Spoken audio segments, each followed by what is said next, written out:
Of CBSE board class 10th class 12 बच्चों आज कुछ नई अपडेट है regarding your examination 2 board examinations and the new rules on the scores. काफ़ी चीज़ें बदल रही हैं। हालांकि सीबीएसई के वेबसाइट पे ऐसी कोई चेंज दिख नहीं रही है। जितने भी ऑथेंटिक मीडियाज हैं वो ये चेंज ला रहे हैं। अब जो बच्चे कंपार्टमेंट सेकेंड टाइम देने वाले हैं उनमें से काफ़ी बच्चों को मैसेज आ रहे थे कि कंपार्टमेंट पे कि स्टूडेंट पे इसका क्या इम्पैक्ट पड़ने वाला है, उस पर कुछ एक इम्पॉर्टेंट वीडियो बना दो ताकि आपको पता चल सके कि आप पे क्या इम्पैक्ट पड़ेगा फिलहाल। तो आप कंपार्टमेंट स्टूडेंट हो, इम्प्रूवमेंट हो या फेल हो, आपका जो अभी सीबीएसई बोर्ड है उसने ऑथेंटिकली कुछ बोला नहीं है। ठीक है, तो कुछ चेंजेस जो है लाइक चेंज ऑफ सिलेबस, जिसमें आपका लैंग्वेज 2 लेना मैंडेट हो गया है क्लास 12 के लिए भी 10th के लिए भी। तो जो ये अब जो नया सेशन होगा ना 2024-25 उसके लिए ये लागू हो सकता है। लेकिन ऑलरेडी जो करंट बैच है उसमें अब ज़बरदस्ती अब ये नया लैंग्वेज इंसर्ट नहीं कर पाएंगे क्योंकि half of the year is gone.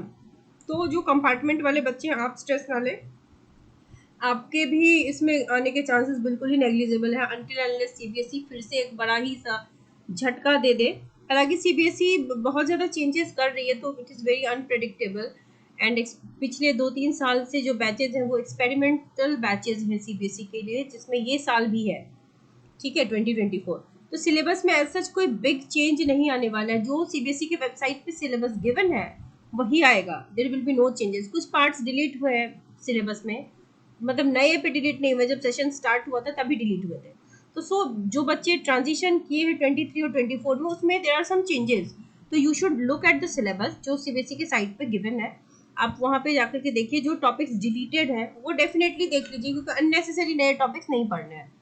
तो ये जो रूल है 7 सब्जेक्ट्स आप 10th वाले ले सकते हैं 2 लैंग्वेज, और 12th वाले 6 सब्जेक्ट और 2 लैंग्वेज। तो लैंग्वेज का चेंज तो आया है। सिलेबस आप ऑलरेडी सीबीएसई के साइट पे देख लो, जिन बच्चों ने नहीं देखा है। कुछ ही चेंजेस हुए थे, नए चेंजेस, अभी ड्रास्टिक चेंज नहीं आया है। ठीक है, लेकिन सीबीएसई एनसीईआरटी के बुक में चेंजेस ला रही है। तो अगर हो सकता है अगर वो बुक कंप्लीट करे तो फिर से नया बुक आ जाए, बट अभी आया नहीं है। सो रिड्यूस टॉपिक्स आप जरूर देखें। पढ़ाई एनसीईआरटी से जरूर करनी चाहिए, आप 10th के हो 12th के हो, क्योंकि आपका जो सिलेबस है वो एनसीईआरटी ही है। ठीक है, उसको इलेबोरेटली आप पढ़ने के लिए हेल्पिंग बुक बेशक लीजिए, लेकिन एनसीईआरटी पढ़ना मैंडेट है। अब एक जो नई चीज़ है ऑन डिमांड एग्जाम, ये भी सीबीएसई लॉन्च करने वाला है। जैसे एनआईओएस के लिए मैंने आपको बताया था ना कि एक तो होता है कि उनका जो अपना टाइम है उसमें एग्जाम लेते हैं, और 1 नवंबर सब के आसपास में, अक्टूबर नवंबर में एक ऑन डिमांड एग्जाम, मतलब वो ऑन डिमांड भी एग्जाम लेते हैं कि स्टूडेंट जब चाहे एग्जाम दे सकते हैं। तो सीबीएसई भी अभी ये करने जा रहा है, और एग्जाम का डेट अभी भी वही है 15 फरवरी। सो मिड टर्म अगर इस बोर्ड के बच्चों का होगा भी तो कंपार्टमेंट वाले बच्चों का नहीं होगा, उनका आपका अब एक ही एग्जाम होगा। सो आप अपनी पढ़ाई करिए विदाउट हैविंग एनी स्ट्रेस। ठीक है, क्योंकि सीबीएसई के साइट पे ऐसी कोई अपडेट आई नहीं है। बात करें रजिस्ट्रेशन फॉर्म्स की, तो रजिस्ट्रेशन फॉर्म जो है आपका 25 सितंबर के आसपास ही आएगा, उससे पहले नहीं आएगा, क्योंकि सीबीएसई का जो भी करंट बैच है उसकी एलओसी बननी है। वो बनेगा, इस बैच के जितने बच्चे हैं ऑब्वियसली 33-34 लाख इस बार भी होंगे, तो उनकी डेटा जाएगी, फिर आपका होगा। जब भी फॉर्म आएगी ना तो साइट अपडेट होगी। अभी जो सीबीएसई का साइट है इस पर 2023 का फॉर्म दिख रहा है। जब आप फॉर्म भरोगे ना तो कुछ चीज़ों का आपको बहुत अच्छे से ध्यान रखना होगा। आपके पास अभी स्कूल नहीं है जिसके थ्रू आप फॉर्म फिल करो, तो आपके पास जो भी है इन्फॉर्मेशन उसके बेसिस पे फॉर्म फिल करोगे। कैटेगरी आपको पता होनी चाहिए, किस कैटेगरी में आप फॉर्म फिलअप करना चाहते हैं। ऑलरेडी मैंने एक वीडियो में बताई थी कि कौन से बच्चे किस कैटेगरी में फिल कर सकते हैं। आपके पास अपनी सब्जेक्ट की क्लैरिटी होनी चाहिए। एडिशनल सब्जेक्ट वाला सेक्शन है तो यहाँ पे फिल करोगे, इम्प्रूवमेंट वाले यहाँ पे जाएंगे, फेलियर वाले यहाँ पे जाएंगे, कंपार्टमेंट वाले यहाँ पे जाएंगे। ठीक है, फीमेल या पीडब्ल्यूडी के स्टूडेंट यहाँ पे। फोटो अपलोडिंग जो होती है ना, फोटो का भी पर्टिकुलर साइज होता है, उस साइज के हिसाब से आपको यहाँ पे फोटो अपलोड करनी होगी। Eligibility you know, exam centre बड़े ध्यान से भरना, अपने घर का एड्रेस, क्योंकि एड्रेस ऑफ कम्युनिकेशन अब आपका जो है वो स्कूल नहीं है, आपका घर है, तो एड्रेस बिल्कुल ही परफेक्ट देना। ठीक है, फिर फीस पेमेंट, ये तो आपको ऑनलाइन ही करना होगा, स्टेटस आप यहाँ से देख सकते हो, और फाइनली आप पेज को कंफर्म करोगे। तो ये सारी चीज़ें जो है ना बहुत ही अच्छे से सही तरीके से आप फिलअप करोगे। फॉर्म आएगा ही, अभी ज़्यादा वक्त नहीं है।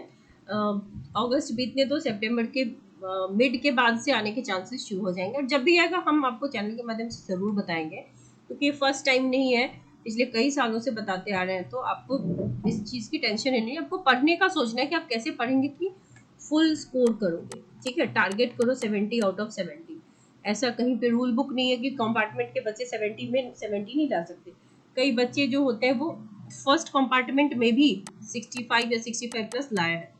तो ऐसा रूल बुक नहीं है। अभी आपके पास 6 मोर मंथ्स हैं, तो आप बहुत अच्छे से सिलसिलेवार ढंग से पढ़ सकते हो।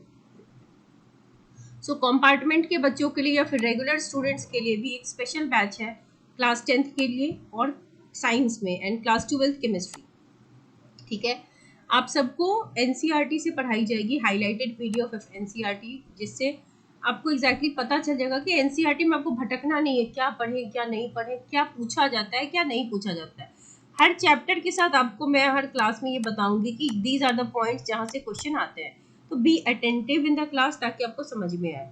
ठीक है, सिर्फ अगर आप ज्वाइन कर लोगे और सोचोगे बैच की मैं पास हो जाऊँ, तो वो नहीं हो सकता, आपको थोड़ा एफर्ट डालना होगा। ठीक है, अगर मैं 50% एफर्ट दूंगी, 50% आपकी तरफ से भी चाहिए, तभी जाकर के ये 100% होगा। ठीक है, कभी भी सिर्फ एक टीचर बच्चे को फुल मार्क्स नहीं दिला सकता। ठीक है, तो आपको भी एफर्ट डालना पड़ेगा। You have to attend the classes, 3 classes होंगी पर वीक।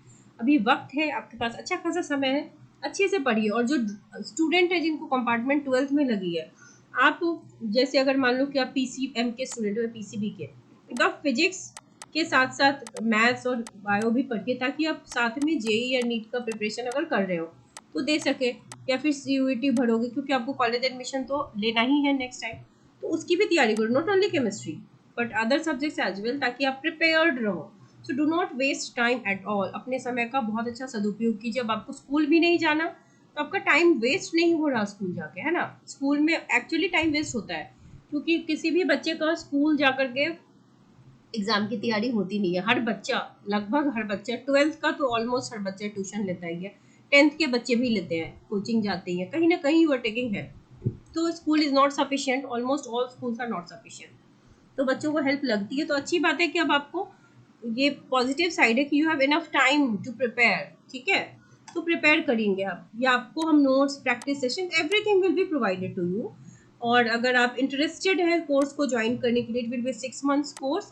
चार्जेस जो है वो 50% रिड्यूस कर दिया गया, 1000 per month. Every month you have to pay 1000 रुपी, और आपको जूम की लिंक जो है वो प्रोवाइड कर दी जाएगी। आप पहले फी पेमेंट करेंगे and then screenshot with your name, email ID, contact number, every details इस ईमेल आईडी पे भेजेंगे, या फिर इस नंबर पे एसएमएस करेंगे। No calls, I can not take that many calls, बहुत से बच्चों के कॉल्स आ जाते हैं, but it is very difficult to attend calls, तो आप एसएमएस कीजिए या व्हाट्सएप कीजिए, करेक्ट। और क्लास 12th के बच्चों के लिए स्पेशल 30 इंपॉर्टेंट क्वेश्चन पर चैप्टर बना दी गई है जिस सीरीज। इसकी जो लिंक है प्लेलिस्ट की, वो आपको डिस्क्रिप्शन बॉक्स में मिल जाएगी, तो वहाँ से जाकर के ज़रूर देखिए। क्योंकि चैप्टर कंप्लीट करके अगर इतने क्वेश्चंस हर चैप्टर के 30-30 आपने कर लिए, तो आप समझ लो कि दीज आर द PYQs जो ऑलरेडी आस्क्ड क्वेश्चंस हैं। ठीक है, उन्हीं की लिस्ट यहाँ पे है, and these are very helpful. So if you are interested तो अब डिले मत कीजिए, क्योंकि 1 सितंबर से 1 सितंबर से हम क्लासेस स्टार्ट करने वाले हैं। तो आप लेट ज्वाइन करोगे, बाद में ज्वाइन करोगे, तो कवर करना आपके लिए मुश्किल होगा। अभी टाइम है, आराम आराम से पढ़ोगे तो कॉन्सेप्ट बिल्ड होगा। कॉन्सेप्ट बिल्ड होगा तो क्वेश्चन का डिफिकल्टी लेवल चाहे जो भी हो, आप पार कर जाओगे। ठीक है, अगर आप पढ़ोगे तो फिर आप डेफिनेटली अच्छे नंबर लाओगे। So wishing you all the very best. जो भी फर्दर न्यूज़ होगी, अपडेट होगी, वो मैं आपको ज़रूर बताऊंगी। सो आप उसकी फिक्र मत कीजिए, कंपार्टमेंट के स्टूडेंट्स को भी सारी इन्फॉर्मेशन ऑन टाइम मिल जाएंगी। So subscribe the channel if you have not subscribe it yet.